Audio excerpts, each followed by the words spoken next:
नमस्कार, मी आशिष अनंत नाईक। आमचा हा बाप्पा पूर्णपणे शाडूच्या मातीचा बनलेला आहे आणि आमचा हा घरातील 5व्या पिढीचा बाप्पा आहे। यावर्षी आमच्या सजावटीचा विषय माझी वसुंधरा। यावर्षी सूर्यनारायण खूपच तापले, अगदी 42-43 अंशापर्यंतचे तापमान गेले। मग काय, आम्ही घरात छानपैकी एसी लावून घेतला आणि या गोष्टींवर चर्चा केली।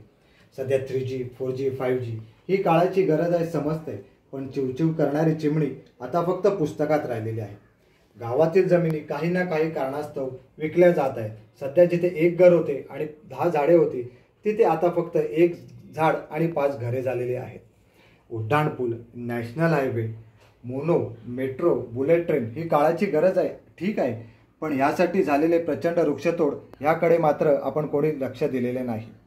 औद्योगिकरण ही काळाची गरज आहे, ठीक आहे, पण त्यामुळे होणारे वायू प्रदूषण, त्यातून सोडले जाणारे सांडपाणी याकडे मात्र कोणी लक्ष देत नाही।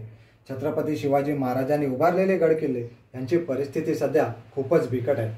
चला तर मग आपल्या धरणी मातेचे, आपल्या वसुंधरेचे रक्षण करण्यासाठी काही छोट्या छोट्या काळजी आपण स्वतः घेऊया।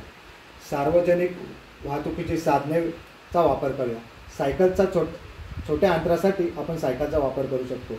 महाराजांचे गड किल्ले ह्याचे संवर्धन होणे खरंच गरजेचे आहे, नाहीतर पुढच्या पिढीला दाखवण्यासाठी गड किल्ले राहणार नाहीत। शोषखड्डे, रेन हार्वेस्टिंग याचा जर आपण वापर केला तर जमिनीच्या पाण्याची पातळी नक्की वाढेल।